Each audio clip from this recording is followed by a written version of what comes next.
Hello everyone, welcome to English academy. English academy की इस video में आज हम एसटेट के अंदर टीजीटी पीआरटी के अंदर जो इंग्लिश के जो क्वेश्चन पूछे जाते हैं 5 से 10 क्वेश्चन पूछे जाते हैं उनकी स्टडी करेंगे। मेरा नाम प्रदीप कुमार है और मैं पिछले 10 सालों से as a English teacher TGT के रूप में काम कर रहा हूँ। तो मैं आपके लिए ये जो एसटेट टीजीटी पीआरटी के जो क्वेश्चन हैं उनको मैं लेकर आया हूँ और उम्मीद करता हूँ आपको ये सेशन पसंद आएगा।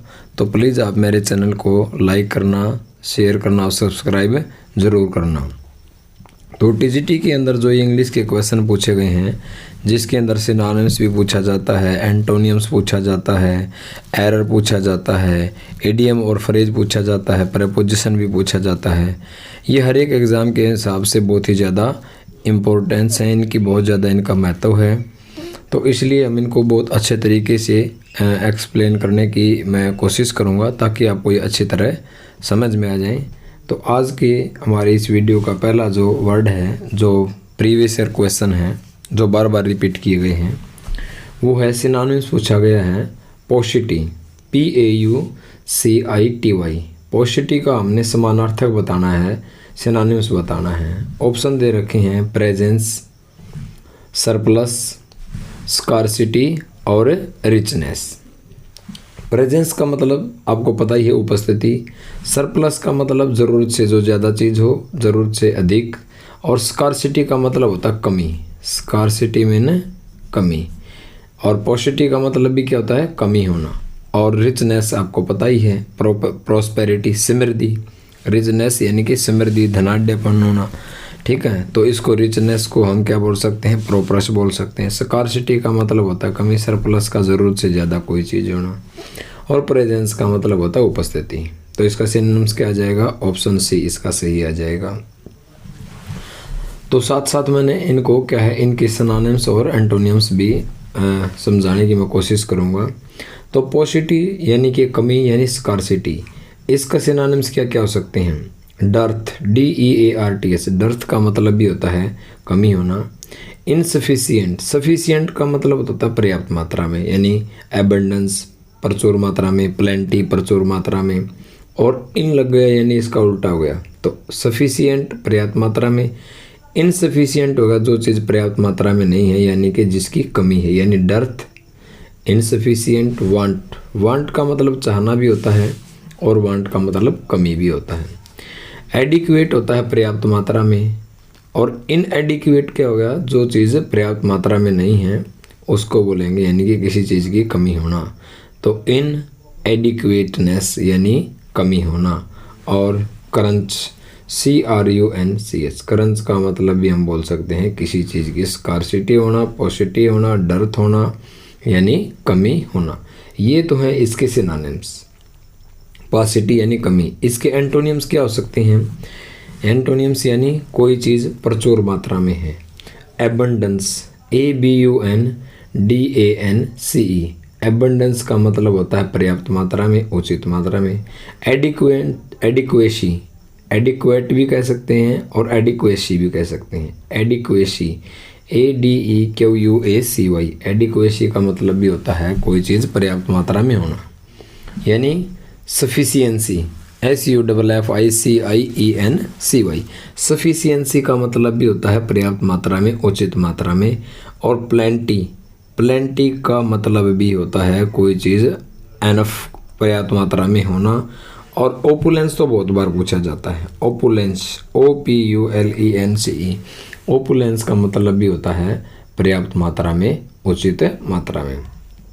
यानी पहले क्वेश्चन में हमने जो पॉसिटी के सिनोनिम्स भी कर लिए हैं और एंटोनिम्स भी कर लिए हैं। एंटोनिम्स क्या हो जाएंगे, एबंडेंस, एडिक्वेट होना यानी एडिक्वेसी होना, सफिशिएंसी होना, प्लेंटी होना और ओपुलेंस होना। दूसरा जो क्वेश्चन है वो है नाइव्स, NAIV, नाइव। नाइव का इसमें एंटोनिम्स पूछा गया है। कनिंग, पहला ऑप्शन है कनिंग। कनिंग का मतलब होता है चालाक, चतुर। सोफिस्टिकेटेड, सोफिस्टिकेटेड का मतलब होता है प्रोग्रेसिव होना यानी प्रगतिशील होना, या फिर हम इसको रिफाइन भी कह सकते हैं, REFINED, रिफाइंड यानी परिष्कृत होना, परिष्कृत होना। तो हम इसको रिफाइंड भी बोल सकते हैं, प्रोग्रेसिव भी बोल सकते हैं। तीसरा है वेल्दी यानी पैसे वाला होना, धन दौलत वाला होना। और चौथा है कॉम्प्लिकेटेड यानी कॉम्प्लिकेटेड का मतलब कोई चीज़ जटिल होना, पेचीदा होना। तो नाइव का मतलब होता है भोला भाला, सीधा साधा, बुद्धू, साधारण, सिंपल। और इसका एंटोनिम्स क्या आ जाएगा? चतुर, चालाक। नाइव का मतलब होता है सीधा साधा, बुद्धू, सिंपल व्यक्ति को नाइव कहा जाता है। और इसका एंटोनिम्स हो जाएगा कनिंग। कनिंग मीन चतुर, सोफिस्टिकेटेड मीन प्रोग्रेसिव होना, प्रगतिशील होना, या फिर रिफाइंड यानी परिष्कृत होना। और वेल्दी, प्रॉपरस, रिचनेस। और कॉम्प्लिकेटेड का मतलब होता है कोई चीज़ जटिल होना, पेचीदा होना। तीसरा हमारा क्वेश्चन है, ये इडियम पूछा गया है, हॉब्सन चॉइस। हॉब्सन चॉइस का मतलब क्या होता है? Idiom. Feeling of insecurity, option पहला है इनसिक्योरिटी की भावना होना, हमारे अंदर असुरक्षा की भावना होना। या फिर सेकंड है accept leave the office, accept करना या फिर ऑफिस को छोड़ देना। ये मैं सेंटर में कर लेता हूँ। और सी है हमारा फीलिंग ऑफ स्ट्रेंथ यानी एनर्जेटिक फील करना। और चौथा है एक्सेलेंट चॉइस। तो हॉब्सन्स चॉइस का मतलब होता है एक्सेलेंट चॉइस, आपकी बहुत अच्छी जो चॉइस होती है उसको कहा जाता है हॉब्सन चॉइस। चौथा है आज का हमारा टू क्रॉस स्वॉर्ड, ये भी इडियम पूछा गया है, टू क्रॉस स्वॉर्ड। ऑप्शन है टू फाइट, झगड़ा करना, टू डिफेंड, अपने आप को डिफेंड करना, बचाना, टू किल, मार देना, या टू रोब यानी किसी को लूट लेना। तो टू क्रॉस स्वॉर्ड का मतलब होता है टू फाइट, किसी से क्वारल करना, झगड़ा करना, यानी हैव एन आर्ग्यूमेंट, किसी से तर्क वितर्क करना या किसी से डिस्प्यूट, झगड़ा करना, यानी फाइट करना, क्वारल करना और रेंगल करना, WRANGLE, रेंगल। रेंगल का मतलब ये होता है टू क्रॉस स्वॉर्ड यानी फाइट करना, क्वारल करना। और पांचवा है फाइंड द एरर्स, वाक्य दिया हुआ है, इसके अंदर हमने एरर ढूंढना है। Many a man want to be rich quickly, यानी बहुत से लोग क्या चाहते हैं कि वो तुरंत जल्दी सी अमीर हो जाएं। ये इसका ए पार्ट है मैनी ए मैन, ये इसका बी पार्ट है, ये सी पार्ट है और डी में नो एरर है। मैनी ए मैन वांट, तो इसके अंदर गलती कौन से में है? बी के अंदर है। कैसे है गलती? मैनी ए जो है, मैनी ए के बाद हमेशा है ना, मैनी ए के साथ सिंगुलर वर्ब का यूज किया जाता है। मैनी ए के साथ सिंगुलर वर्ब का यूज किया जाता है। यहाँ पर सब्जेक्ट सिंगुलर है लेकिन वर्ब क्या है? प्लूरल है। वर्ब क्या है? प्लूरल है, PLURAL। ध्यान रखना, जैसे हम नाउन का नंबर जेंडर बनाते हैं, एक वचन बहुवचन बनाते हैं। जैसे मैंने लिखा बॉय, बॉय का लगा दिया मैंने बॉयज, तो ये हो गया प्लूरल। लेकिन वर्ब का बिल्कुल उल्टा है, वर्ब का बिल्कुल उल्टा है। जैसे मैं वॉक लिखा, वॉक, ठीक है, वॉक के साथ में अगर एस लगाता हूँ, ये वर्ब बन जाएगी सिंगुलर। क्या बन जाएगी? सिंगुलर। जैसे मैंने गोज लिखा, गोज, अगर मैं लिखता हूँ गो, तो गो क्या वर्ब है? गो प्लूरल वर्ब है और गोज क्या है? सिंगुलर वर्ब है। यानी कि सब्जेक्ट वर्ब जो एग्रीमेंट होते हैं उसमें हमने भी पढ़ा है कि सिंगुलर सब्जेक्ट के साथ हमेशा सिंगुलर वर्ब आती है। और अगर आपका सब्जेक्ट प्लूरल है तो वर्ब भी क्या आएगी? प्लूरल आएगी। तो वांट वर्ब की पहली फॉर्म है और ये प्लूरल फॉर्म है, वर्ब का प्लूरल फॉर्म है, यानी वाक्य बी के अंदर एरर है। और मैनी ए के साथ हमेशा सिंगुलर वर्ब का यूज किया जाता है। तो मैनी ए मैन, वांट की जगह आ जाएगा वांट्स, वांट की जगह क्या आ जाएगा? Wants. Many a man wants to be rich quickly, यानी बहुत से लोग तुरंत क्या बनना चाहते हैं? अमीर बनना चाहते हैं, कि वो शॉर्टकट अपनाना चाहते हैं लाइफ के अंदर और चाहते हैं कि हम जल्दी से जल्दी पैसे वाले हो जाएं। और छठा है हमारा फाइंड एरर, इसके अंदर भी हमने एरर ढूंढना है। नो वन नो, कोई नहीं जानता, हु सोल्ड दीज सम्स, किसी को नहीं पता कि ये जो सम हैं ये किसने सोल्व किए हैं। इसके अंदर हमने एरर ढूंढना है। Part A no one no, part B है हु सोल्ड्स दीज सम्स, और या फिर नो एरर है। तो ध्यान रखना हमने इसके अंदर गलती कहाँ पे है। नो वन एक इंडेफिनेट प्रोनाउन है। नो वन क्या है, नो वन है, समवन है, एवरीवन है, समबडी है। ये इंडेफिनेट प्रोनाउन होते हैं और इंडेफिनेट प्रोनाउन सिंगुलर होते हैं। इंडेफिनेट जो प्रोनाउन है, समवन है, एवरीबॉडी है, नोबॉडी है, समबडी है, ये सारे के सारे सिंगुलर माने जाते हैं और इनके साथ सिंगुलर वर्ब का प्रयोग किया जाता है। और अभी मैंने बताया था नो वर्ब की पहली फॉर्म है और ये प्लूरल फॉर्म है। क्या है ये, प्लूरल, और आनी चाहिए क्या, सिंगुलर। तो नो की जगह आ जाएगा knows. No one knows who solved these sums. किसी को नहीं पता कि ये जो सम्स है इनको किसने सोल्व किया, किसने इनको हल किया। तो मैंने यहाँ भी एक्सप्लेन कर दिया है। नो वन एक इंडेफिनेट प्रोनाउन है और ये एक सिंगुलर होता है, तो इसके साथ वर्ब भी सिंगुलर आएगी। और नो वर्ब की जो पहली फॉर्म है ये प्लूरल फॉर्म है, इसलिए जो पार्ट ए इसके अंदर मिस्टेक है। और सातवां जो क्वेश्चन है हमारा वो है, यहाँ मैंने लिख भी दिया है, वन आ जाए, एवरी वन आ जाए, एनी वन आ जाए, नो वन आ जाए, समवन हो, नोबॉडी हो, एवरीबॉडी हो, एटसेट्रा। ये जो इंडेफिनेट प्रोनाउन है, any one, no one, someone, nobody, everybody, any one, everyone, ये सिंगुलर होते हैं और इनके साथ वर्ब भी क्या आती है, सिंगुलर आती है। तो आज की हमारी वीडियो का जो सातवां क्वेश्चन है, find the correct spelled word. Find the correct spelled word, हमने इसमें से स्पेलिंग देखनी है कि कौन सी सही है। पहले INDISPENSABLE, इंडिस्पेंसिबल। इंडिस्पेंसिबल का मतलब होता है कोई चीज़ ज़रूरी होना, असेंशियल होना। ESSENTIAL, इसेंशियल, महत्वपूर्ण होना, कोई चीज़ इम्पोर्टेंस होना, उसकी क्या होना, नेसेसरी होना। तो स्पेलिंग ये है INDISPENSABLE, ये स्पेलिंग बिल्कुल सही है। इसके अंदर PA जो है INDISPAN गलत है, PEN आएगा। इसके अंदर INDES, यहाँ पर ये गलती होगी, ये भी मिस गलत है, ये भी गलत है। INDISPEN दे दिया, ये भी गलत है। यानी इन चारों में से ऑप्शन ए बिल्कुल राइट है, इसकी स्पेलिंग सही है। और इंडिस्पेंसेबल का मतलब होता है असेंशियल, कोई काम ज़रूरी होना। क्रूशल, CRUCIAL, क्रूशल यानी महत्वपूर्ण होना, यानी कोई चीज़ बहुत ही ज़्यादा आवश्यक, ज़रूरी होना। नेसेसरी यानी वाइटल, महत्वपूर्ण होना, वाइटल होना, महत्वपूर्ण होना, उसको कहा जाता है इंडिस्पेंसिबल। INDISPENSABLE, indispensable. और आठवां है हमारा, यदि आपको मेरी वीडियो पसंद आई हो तो प्लीज़ आप चैनल को सब्सक्राइब करना, लाइक करना और शेयर ज़रूर करना। तो देखते हैं आज का आठवां। इन दीज क्वेश्चन दिए गए हैं, choose the word opposite in the meaning to the given words. हमने इसका अपोजिट बताना है और वर्ड है हमारा अपोजिट। अपोजिट एक तो होता है ऑपोजिट और ये है अपोजिट, APPOSIT, अपोजिट। ऑप्शन दे रखे हैं, इनटेम्परेट, इनएप्रोप्रिएट, और सी है इनडिसेंट, इनडिसेंट, और डी है इनक्रिमिनेटरी, इनक्रिमिनेटरी। पहला ऑप्शन जो है इनटेम्परेट, इसका मतलब होता है जिसके अंदर पेशेंस की कमी है, उसको बोलते हैं असंयमी।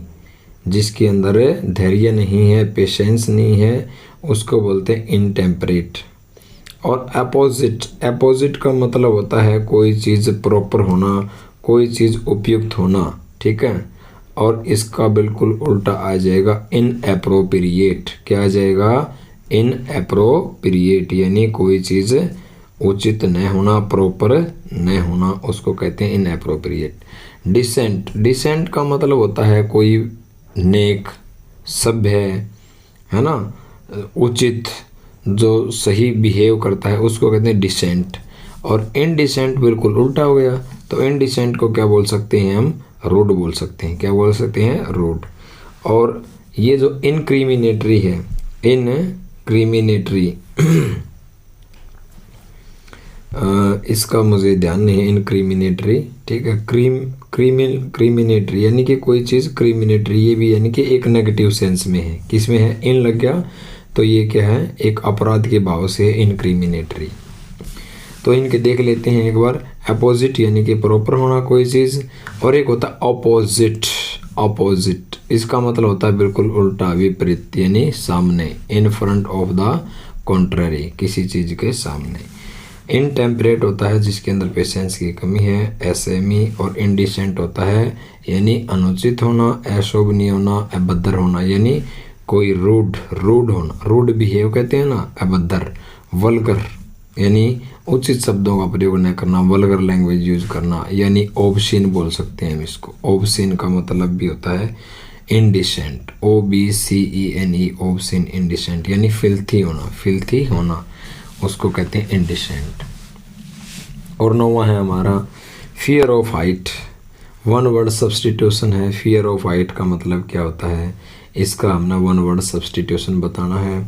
अगोराफोबिया, पायरोफोबिया, हाइड्रोफोबिया और एक्रोफोबिया।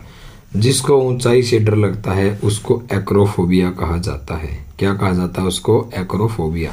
फोबिया हमने रूट वर्ड मैंने कर रखे हैं, वीडियो है मेरी, इसके अंदर आप देख सकते हैं। फोबिया का मतलब होता है फियर, फोबिया का मतलब होता है फियर। और फोबिया शब्द जो है ग्रीक भाषा के फोबोस से लिया गया है, PHOBOS, फोबोस का मतलब होता है फियर। और अगोरा जो वर्ड है ये ग्रीक भाषा का वर्ड है, जिसका मतलब ग्रीक भाषा का शब्द एक्रोस से लिया गया है, जिसका मतलब होता है एट द एंड, यानी कि टॉप मोस्ट, सबसे ऊपरी सिरा, यानी हाइट से जिसको डर लगता है उसको कहते हैं, क्या कहा जाता है यानी अगोराफोबिया। और पायरोफोबिया, फोबिया का मतलब डर, दोबारा फिर देख लेने। फियर ऑफ हाइट यानी जिसको ऊंचाई से डर लगे उसे कहा जाता है अगोराफोबिया। क्या कहा जाता है? एक्रोफोबिया। क्या कहा जाता है? एक्रोफोबिया। एक्रो ग्रीक भाषा का शब्द है जो एक्रोस से लिया गया है। एक्रोस का मतलब होता है एट द एंड, बिल्कुल अंत में, यानी टॉप मोस्ट। और फोबिया का मतलब होता है डर, यानी जिसको ऊंचाई से डर लगता है उसको एक्रोफोबिया कहा जाता है। अब आता है दूसरा अगोराफोबिया। फोबिया का मतलब आपको डर। अगोरा का मतलब होता है प्लेस ऑफ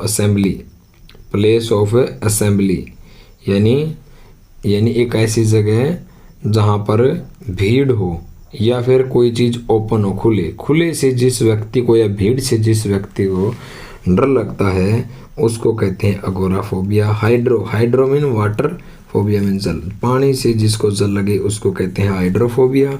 अब लास्ट बचता है पायरोफोबिया।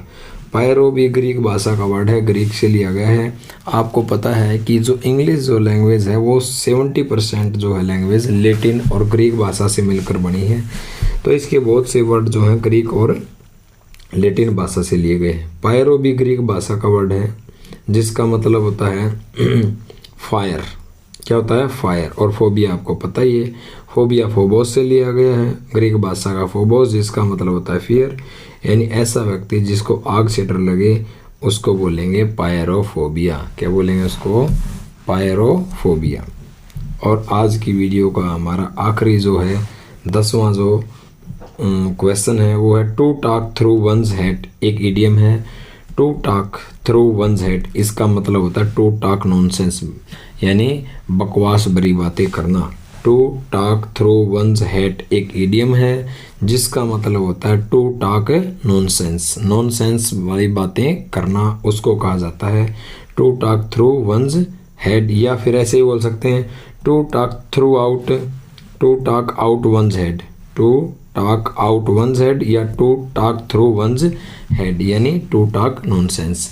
तो आज के इस सेशन में हमने क्या है 10 जो हैं हमने क्वेश्चन किए जो एचटेट टीजीटी और टीजीटी पीआरटी के अंदर प्रीवियस ईयर के अंदर सबसे ज़्यादा पूछे गए हैं। और मैं उम्मीद करता हूं कि ये सेशन आपको पसंद आया होगा। तो प्लीज़ आप मेरे चैनल को सब्सक्राइब करना, इससे मुझे एक मोटिवेशन मिलता है ताकि मैं आगे भी आपके लिए और बहुत सारी वीडियो लेकर आता रहूं।